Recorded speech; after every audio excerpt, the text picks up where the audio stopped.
Hi friends, இன்றைக்கி நல்ல மொறுமொறுப்பான மசாலா கடலை தாங்க செய்ய போகிறோம். ரொம்ப சிம்பிள் இது செய்கிறது. ஒரு 10-15 நிமிஷத்தில் செஞ்சிடலாங்க.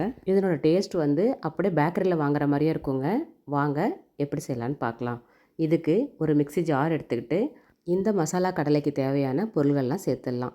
ஒரு பச்சை மிளகா, கட் பண்ணி வச்சுருக்க இஞ்சி, கருவேப்பிலை, கொத்தமல்லி இது எல்லாத்தையும் சேர்த்து நல்லா விழுதாக அரைச்சிக்கலாம். கூட நீங்கள் புதினா கூட சேர்த்துக்கலாங்க. நான் இன்றைக்கி புதினா சேர்க்கல. இது மட்டும் சேர்த்து நல்லா அரைச்சிட்டு வந்துடுறேன். இதெல்லாம் அரைக்கிறதுக்கு முன்னாடி இதில் ஒரு 1/2 ஸ்பூன் அளவுக்கு சீரகம், 1/4 ஸ்பூன் அளவுக்கு சோம்பு, கொஞ்சம் பெருங்காய பொடி, ஒரு 1/2 ஸ்பூன் அளவுக்கு காஷ்மீர் சில்லி பவுடர், அப்புறம் தோல் உரித்த 10 பல்லு பூண்டு இதெல்லாம் சேர்த்து கொஞ்சமாக தண்ணி விட்டு இந்த மாதிரி அரைச்சிட்டு வந்துடுங்க. இந்த மசாலா வந்து கொஞ்சம் குறகுறப்பாகவே இருக்கலாம், தப்பு இல்லைங்க. இப்போ இதை அப்படியே ஒரு மிக்சிங் பவுலில் மாற்றிக்கலாம். இதுக்கு தேவையான மாவெல்லாம் சேர்த்துடலாம். அதுக்கு முன்னாடி இதுக்கு தேவையான உப்பு, ஒரு 1/2 ஸ்பூன் அளவுக்கு எண்ணெய் சேர்த்துக்கிட்டு நல்லா மிக்ஸ் பண்ணிக்கோங்க. மசாலா நல்லா கலந்து வந்துருச்சு. இந்த மசாலா எல்லாமே வந்து கடலையோடு சேர்கிறதுக்கு ஒரு பைண்டிங் பர்பஸ்க்காக 4 ஸ்பூன் அளவுக்கு கடலை மாவு, 2 ஸ்பூன் அளவுக்கு அரிசி மாவு சேர்த்துக்கலாம். அரிசி மாவு இல்லைனா நீங்கள் கார்ன்ஃப்ளவர் மாவு கூட சேர்த்துக்கலாம், இல்லை வெறும் கடலை மாவு கூட சேர்த்துக்கலாங்க. அதுவும் நல்லாவே இருக்கும். அரிசி மாவு சேர்த்திங்கன்னா கொஞ்சம் நல்லா மொறுமொறுன்னு கிடைக்கும். அதுக்காக வேண்டி நான் சேர்த்துருக்கேன். இப்போ இதை நல்லா மிக்ஸ் பண்ணி விட்டுக்கோங்க. தேவைப்பட்டால் கொஞ்சமாக தண்ணி தெளிச்சிக்கோங்க. நான் வந்து இந்த மிக்ஸி ஜார் கழுவுனேன், அதே தண்ணியை ஊற்றிக்கிறேன். சேர்த்துக்கிட்டு நல்லா மிக்ஸ் பண்ணிக்கலாம். இந்த அளவுக்கு கன்சிஸ்டன்சி வந்த உடனே பாருங்கள், பார்க்குறதுக்கு இந்த மாதிரி இருக்கணும். உங்களுக்கு கலர் தேவைப்பட்டதுனாக்கா கொஞ்சமாக ஆரஞ்சு ஃபுட் கலர் சேர்த்துக்கலாம், அப்படின்னா ரெட் கலர் கூட சேர்த்துக்கலாம். நான் எந்த கலரும் சேர்க்கலைங்க. இப்போது இதுக்கு தேவையான கடலையை நம்ம சேர்த்துக்கலாம். நான் வந்து 1½ கப் அளவுக்கு பச்சை கடலை எடுத்திருக்கேன். பச்சை கடலைனா உரித்து நல்லா காய வச்ச கடலைங்க. அதை எடுத்துக்கிட்டு சேர்த்துக்கோங்க. மசாலா எந்த அளவுக்கு இருக்கோ அந்த அளவுக்கு கூட குறைச்சி நீங்கள் கடலையை சேர்த்துக்கலாம். ஆனால் மசாலா வந்து நல்லா பூசனாப்பில் இருக்கணுங்க, அப்போ தான் நல்லாயிருக்கும். பாருங்கள், இப்போ நம்ம இதை எடுத்து பார்த்தோம்னாக்கா எல்லா கடலையிலையுமே வந்து மசாலா நல்லா பரவி இருக்கணும். அந்த மாதிரி நீங்கள் சேர்த்துக்கணும்.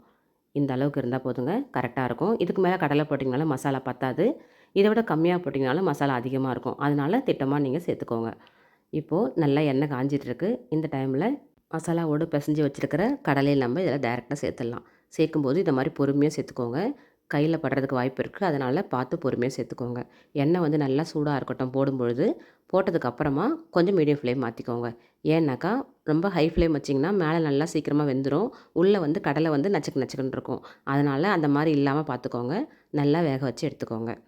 எண்ணெயில் கடலையை சேர்த்த உடனே கொஞ்ச நேரம் அப்படியே டிஸ்டர்ப் பண்ணாமல் வேக விடுங்க. அப்போ தான் மசாலா வந்து உதிராமல் நல்லா வெந்து வரும். இப்போ நல்லா புரிஞ்சிட்ருக்கு பாருங்கள். இந்த பபிள்ஸ் எல்லாமே அடங்கினதுக்கப்புறமா இதை நம்ம எடுத்து வேறு பாத்திரத்துக்கு மாற்றிக்கலாம். இப்போ பாருங்கள், கலரும் நல்லா சேஞ்ச் ஆகி வந்துருச்சு. மசாலா எல்லாமே நல்லா குக் ஆகிடுச்சு பாருங்கள். சூப்பரான ஒரு மசாலா கடலை நம்ம ரெடி பண்ணிட்டோங்க. இதை அப்படியே எடுத்து ஒரு பிளேட்டுக்கு எண்ணெயை வடிகட்டிட்டு மாற்றிக்கலாம். பாருங்கள், எந்த அளவுக்கு உதிரி உதிரியாக அழகாக வெந்து வந்திருக்கு. இது அப்படியே சாப்பிட்றதுக்கு அவ்வளோ டேஸ்ட்டாக இருக்குங்க. இதை நீங்கள் வந்து குழந்தைங்களுக்கு செஞ்சு கொடுங்க, ரொம்ப விரும்பி சாப்பிடுவாங்க. வீட்டில் இருக்கிற எல்லாருமே சாப்பிட்லாம். அந்த அளவுக்கு நல்லா மொறுமொறுப்பாக டேஸ்ட்டாக இருக்குங்க. வாங்க, இதை அப்படியே வடிகட்டி வேறு ஒரு பாத்திரத்துக்கு மாற்றிக்கலாம். மசாலா ரெடி பண்ணி வச்சதுக்கப்புறமா கடலையை வந்து நம்ம டைரெக்டாகவே சேர்த்துக்கலாங்க.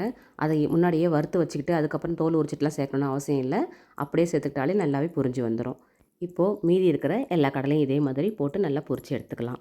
இந்த மசாலா கடலை வந்து நம்ம அரிசி மாவு சேர்த்து செஞ்சுருக்கோம். அதனால் ஒரு வாரம் 10 நாள் வரைக்குமே நல்லா மொறுமொறுப்பாகவே சூப்பராக இருக்குங்க. இது சீக்கிரமாக நமுத்துலாம் போகாது.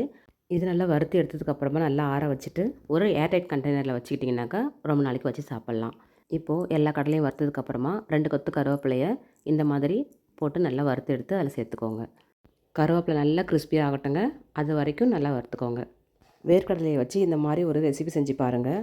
ரொம்பவே அருமையாக வரும், ரொம்ப டேஸ்டியாகவும் இருக்கும். வீட்டில் எல்லாருக்குமே நல்லா பிடிச்சி போயிடுங்க. இதை நம்ம ஈவினிங் டைமில் செஞ்சு சாப்பிடும்பொழுது ரொம்ப நல்லா ஃபில்லிங்காக இருக்கும். இப்போது பொரிச்ச கருவேப்பிலையை இதில் சேர்த்துக்கலாம். பாருங்கள், பார்க்குறதுக்கு அப்படியே கடைகளில் கிடைக்கிற மாதிரியே இருக்குது. ரொம்ப அருமையான மசாலா வேர்க்கடலை நம்ம ரெடி பண்ணிட்டோங்க. நீங்களும் ஒரு முறை ட்ரை பண்ணி பாருங்கள். இந்த வீடியோ உங்களுக்கு பிடிச்சிருக்குன்னு நினைக்கிறேன். அப்படி பிடிச்சிருந்ததுன்னா லைக் பண்ணுங்கள், ஷேர் பண்ணுங்கள், கமெண்ட் பண்ணுங்கள். மறக்காமல் சப்ஸ்கிரைப் பண்ணாதவங்க சப்ஸ்கிரைப் பண்ணி சப்போர்ட் பண்ணுங்கள். பாருங்கள், எந்த அளவுக்கு நல்லா கிறிஸ்பியாக பொரிஞ்சு வந்திருக்கு. இந்த மாதிரி உடனே செய்கிற சிம்பிள் ரெசிபீஸ்லாம் உங்களுக்கு தேவைப்பட்டுச்சுன்னா குக்கூஸ் கௌரப் சேனலை சப்ஸ்கிரைப் பண்ணி வச்சுக்கோங்க. ரொம்ப யூஸ்ஃபுல்லாக இருக்கும். இந்த வீடியோ பிடிச்சதுனாக்கா லைக் பண்ணிவிடுங்க. தேங்க்யூ.